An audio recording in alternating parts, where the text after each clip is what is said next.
Statistically, a lot of people are not full adults. They pay bills, they go to work, they post memes, but inside they might still be running on the same operating system they had in high school. And they have no idea. No intention to insult people here. It's not a rant like, all those normies are stuck in high school or something like that. Not at all.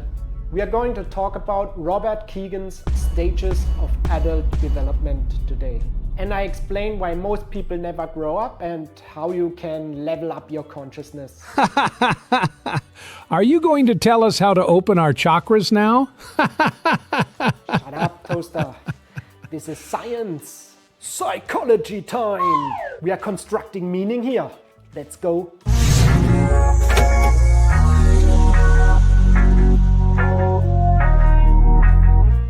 Welcome to the ToasterBotnet, self-improvement for people who touch grass ironically. Today's topic, the 5 stages of adult development. Most of us think becoming an adult means paying taxes, buying IKEA furniture we never finish building, or finally not getting one's ID checked when buying cough syrup. But what if I told you, psychologically speaking, most adults never actually become, well, adults. According to Harvard psychologist Robert Kegan, a majority of adults never move past stage 3 of development. Which, spoiler alert, means mentally you might still be stuck in high school, statistically speaking, and worrying what people think of you. And yes, I was too for years. Let's talk about that. Alright, let's dive into Robert Kegan's theory of adult development. The 5 orders of consciousness. Don't let the academic title scare you. It's basically a user manual for your brain operating system. The twist? A lot of people have Windows 95 running in their heads while they think they're running Windows 11. They are both bad. Switch to Linux. The impulsive mind. This is early childhood. Basically, baby see cookie, baby want cookie, baby eat cookie. That's all you need to know. We are skipping this one unless your inner child still drives your Amazon purchases. Well, in that case, welcome back to stage 1, I guess. The imperial mind. This shows up in adolescence, but some adults never leave it. Stage 2 is all about my needs, my rules, my pizza. So basically, relationships are transactional. The reason you don't cheat is not because it's wrong, but because you're scared of the consequences. So the next stage is the socialized mind. Now here's where it gets interesting. Stage 3 is where most adults live. At this stage, your identity is defined by others. Society, family, culture. Basically, you are renting your self-worth from other people's opinions. You're constantly asking, do they like me? Am I good enough? Yada, yada, yada. Will my co-workers think my PowerPoint transition animations are cringe?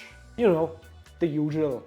And here's my story. For a big chunk of my adult life, I lived here in this stage. I didn't know it then. Of course, you never do. It's only looking back that I realized how much I was shaped by outside expectations. I couldn't separate what I believed from what other people told me to believe. And honestly, it's exhausting because your identity isn't yours. It's on a loan, like a shared Netflix password. One day it just stops working. Stage 4 is the self-authoring mind. This is the upgrade. Stage 4 is where you start writing your own script. You have your own compass.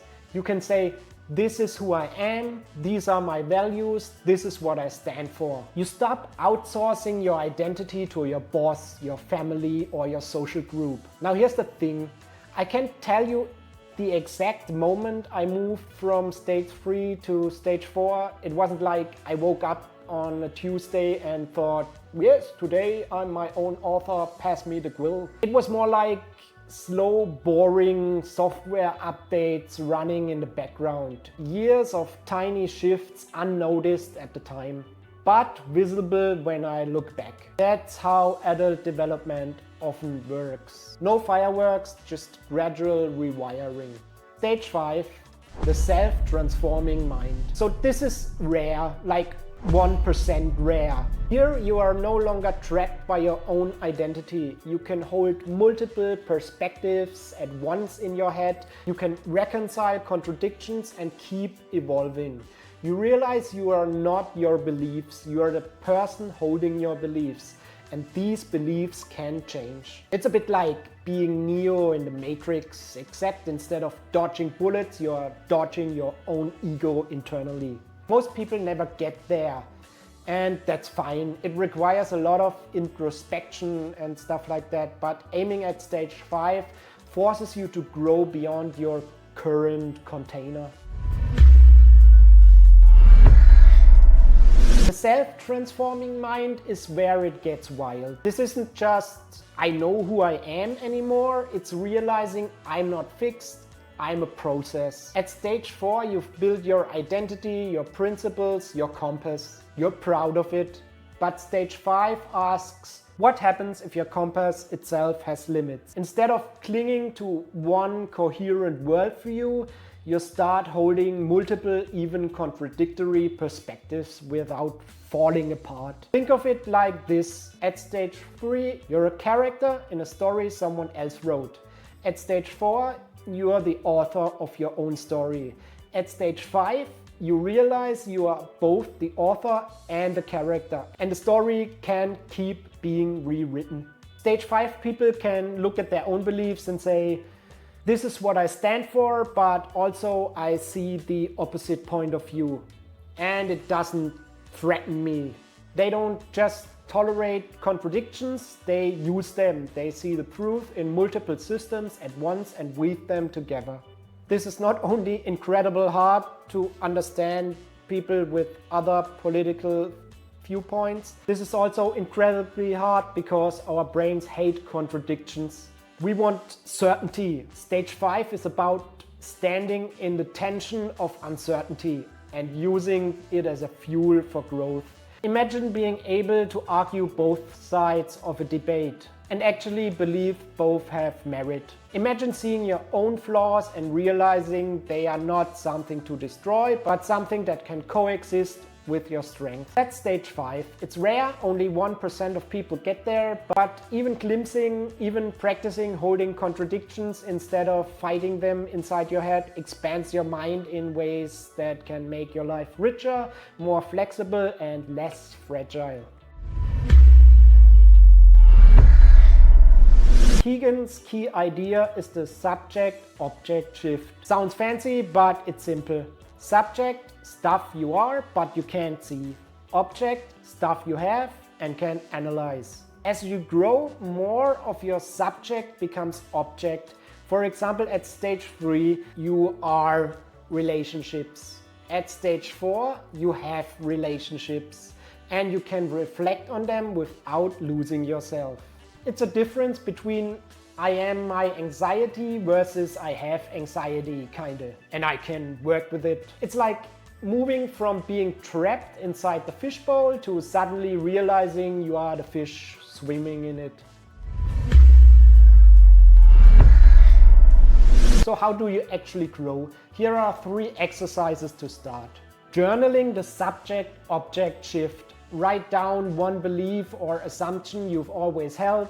Ask yourself, do I own this belief or does it own me? If you can reflect on it, congrats, it's now an object. Audit your compass. Stage 3 folks take their values from others. Stage 4 people write their own. Write down your top values, then ask, are these really mine or just leftovers from society or social conditioning? And the identity sandbox. Stage 5 thinking means being able to play with identities. Try stepping outside your role. Ask yourself, if I wasn't my job, my family, or my friend group identity, who would I be? Even imagining it kinda stretches your perspective. Kegan's stages aren't about intelligence. They're about how you construct your meaning. Most people never grow past stage 3. So where are you right now? Stage 3, 4, maybe 5, 6? Are you transcended? Leave a comment. I'd love to know where you think you are. And if you're still at stage 2, that's fine too, just don't steal my pizza. That's it. Join the botnet for the almighty algorithm. Out.